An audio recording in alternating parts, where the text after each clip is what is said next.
नमस्कार। तो आज के वीडियो में डिस्कस करते हैं यूपी टीईटी में पूछे गए सीडीपी के कुछ क्वेश्चंस। तो डिस्कस करते हैं। पेपर है ये यूपी टीईटी का जो 23 जनवरी को हुआ है 2022 में। तो इसके क्वेश्चंस को डिस्कस करते हैं जो पूछे गए हैं यूपी टीईटी में, और आप लोग मैच करा के अपना स्कोर कमेंट सेक्शन में ज़रूर लिखें। क्वेश्चन नंबर 1 पूछा गया है कॉम्बैट। कॉम्बैट का मतलब होता है युद्ध। ये क्या है? ये एक इंस्टिंक्ट है। तो इसका सही आंसर हो जाता है ऑप्शन नंबर तीसरा। कॉम्बैट का एक इंस्टिंक्ट है, एक मूल प्रवृत्ति है। क्वेश्चन नंबर 2 की बात करते हैं। Factor affecting the social development of children are, यानी बालकों के सामाजिक विकास को प्रभावित करने वाले तत्व कौन से हैं? तो सोशल इन्वायरमेंटल एलिमेंट्स हैं, यानी सामाजिक परिवेशजन्य तत्व हैं। Option number 2 is correct. Question number 3 की बात करते हैं। विच of the following is a primary law of physical development, यानी शारीरिक विकास का एक मुख्य नियम निम्न में से कौन सा है? तो द्रुतगामी विकास का नियम है, यानी लॉ ऑफ रैपिड ग्रोथ है। तो ऑप्शन नंबर पहला करेक्ट हो जाता है। क्वेश्चन नंबर नेक्स्ट की बात करते हैं। तो इसमें कहा गया कि विच of the following is not the theory of development, यानी इनमें से कौन सा विकास का सिद्धांत नहीं है? तो इसका सही आंसर है थ्योरी ऑफ कंडीशनड रिफ्लेक्स, यानी अनुकूलित प्रत्यावर्तन सिद्धांत नहीं है, बाकी सभी सिद्धांत हैं। मूव करते हैं क्वेश्चन 5 पे। तो इसमें कहा गया है क्वेश्चन 5 में development results in new characteristics and new abilities. This statement, एक स्टेटमेंट कथन कहा गया है, विकास के परिणाम स्वरूप नवीन विशेषताएं और नवीन योग्यताएं प्रकट होती हैं। ये किसका कथन है? तो ये कथन हार्लॉक का है। Option number 2 is correct. Question number 6 की बात करते हैं।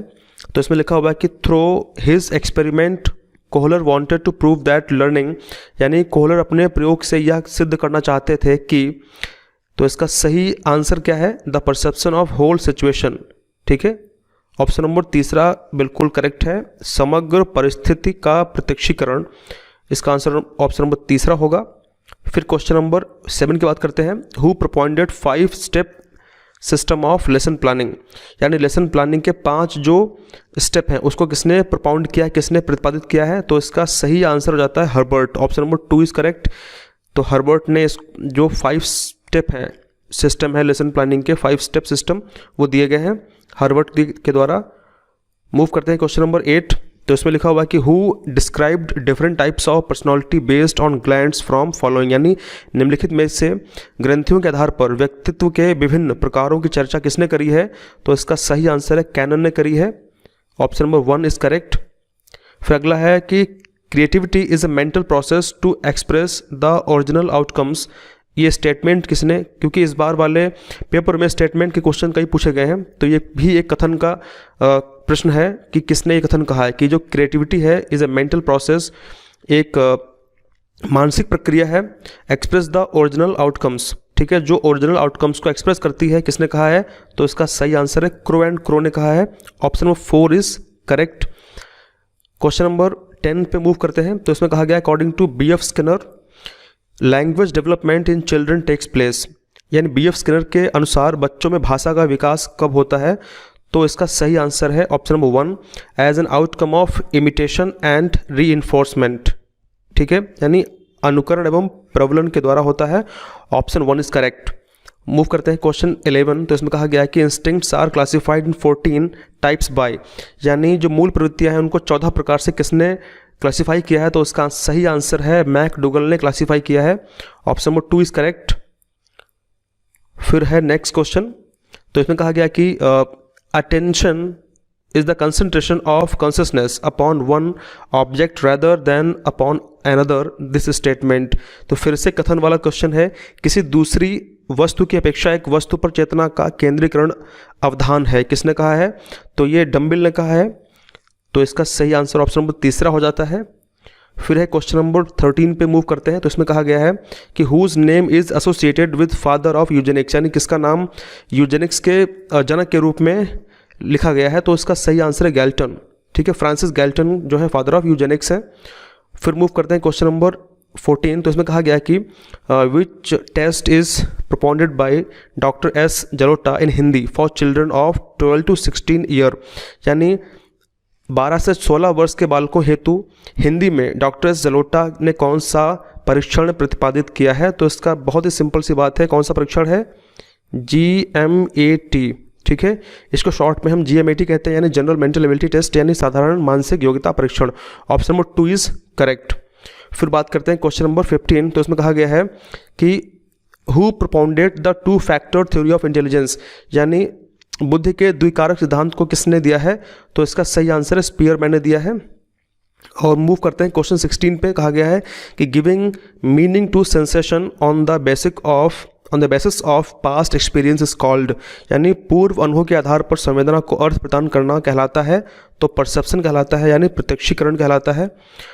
तो 16 का option number 2 is correct. Move करते हैं क्वेश्चन नंबर 17 पे। तो इसमें कहा गया है कि who has propounded the law of trial and error learning, यानी सीखने में प्रयास व भूल के सिद्धांत को किसने दिया है? तो ये थॉर्नडाइक ने दिया है।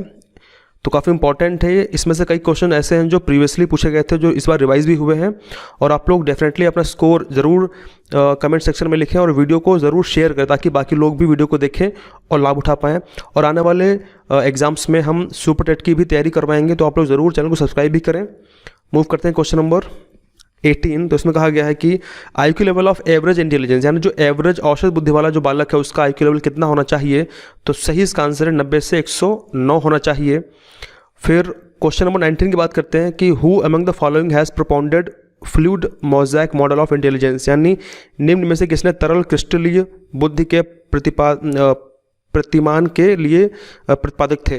यानी फिर से पढ़ता हूँ उसको मैं, निम्न में से कौन तरल क्रिस्टलीय बुद्धि के प्रतिमान के प्रतिपादक थे, यानी किसने fluid mosaic model of intelligence दिया है? तो सही इसका आंसर क्या है? कैटल ने दिया है। तो 19 का जो सही आंसर है वो ऑप्शन नंबर 3 है, 3 कैटल। मूव करते हैं क्वेश्चन नंबर 20। तो इसमें कहा गया कि operant conditioning theory propounded bye, यानी क्रिया प्रसूत अधिगम सिद्धांत किसने दिया है? तो स्किनर ने दिया है। Option number 4 is correct. 20 question का ऑप्शन 4 इज करेक्ट। फिर अगला है कि blue print is an important component of which of the following, यानी ब्लू प्रिंट निम्न में से किसका महत्वपूर्ण घटक है? तो टेस्ट कंस्ट्रक्शन का, यानी परीक्षण निर्माण का महत्वपूर्ण घटक है। तो 21 का ऑप्शन नंबर 3 करेक्ट है। जिस पेपर को मैं डिस्कस कर रहा हूँ वो है सेट बी। तो मेरे पास सेट बी है, तो सेट बी के क्वेश्चंस को मैं डिस्कस कर रहा हूँ। क्वेश्चन नंबर 22 की बात करते हैं। इसमें कहा गया कि pre operational stage is the stage of development proposed by, यानी विकास की पूर्व संक्रिया अवस्था निम्न में से किसने दिया था? तो इसका सही आंसर है पियाजे ने दिया था। ठीक है, ऑप्शन नंबर 2 इज करेक्ट। फिर है MPPI is a test use to measure which of the following. तो जो MPPI टेस्ट है ये किस चीज़ को मेजर करता है? ये मेजर करता है व्यक्तित्व को। ऑप्शन नंबर 3 करेक्ट है, यानी पर्सनालिटी को मेजर करता है। फिर मूव करते हैं क्वेश्चन नंबर नेक्स्ट। तो इसमें कहा गया है कि विच of the following is a most essential for learning, यानी जो सीखने के लिए, अधिगम के लिए सबसे इंपॉर्टेंट क्या है? तो वो है मोटिवेशन। ठीक है, ऑप्शन नंबर 3 सही है, मोटिवेशन। फिर है अगला क्वेश्चन नंबर नेक्स्ट की बात करते हैं। तो 25 में लिखा हुआ है कि द पीरियड ऑफ इन्फेंसीहुड, यानी शैशवाकाल का समय क्या होता है? तो जन्म से 2 वर्ष तक का होता है। Option number 2 is correct, from birth to 2 year.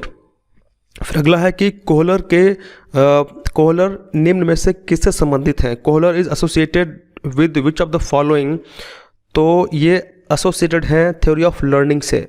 ठीक है, यानी अधिगम के सिद्धांत से संबंधित है। Option number 4 is correct. फिर मूव करते हैं क्वेश्चन नंबर 27। तो इसमें कहा गया कि according to McDougall the number of instincts कितने थे? तो 14 थे, भी देखा था हमने, 14 थे, 14। Option number 2 is correct. Move करते हैं question number 28। Brainstorming model of teaching is use to improve which of the following. तो ये किस चीज़ को, यानी मानसिक उद्देलन प्रतिमान का जो प्रयोग होता है वो किसके शिक्षण हेतु किया जाता है? तो उसका प्रयोग प्रॉब्लम सॉल्विंग के लिए किया जाता है, यानी समस्या समाधान के लिए किया जाता है। Option number 4 is correct. फिर है क्वेश्चन 29, तो डिस्कस करते हैं। Dog was experimented in whose experiment, यानी किसके, निम्न में से किसके प्रयोग में कुत्ता एक विषयी था? तो इसका सही आंसर है Pavlov. Option number 2 is correct. Pavlov के एक्सपेरिमेंट में कुत्ता एक विषयी था। 30 की बात करते हैं, जो लास्ट क्वेश्चन है 30, और इसमें कहा गया है कि originality, flexibility and flow are the components of which of the following. ये किस चीज़ के कंपोनेंट हैं? यानी मौलिकता, फिर है नमनीयता तथा प्रवाह निम्न में से किसके घटक हैं? तो घटक हैं ये पर्सनालिटी के। तो हमने इसी के साथ में 30 क्वेश्चन डिस्कस कर लिए हैं CDP के।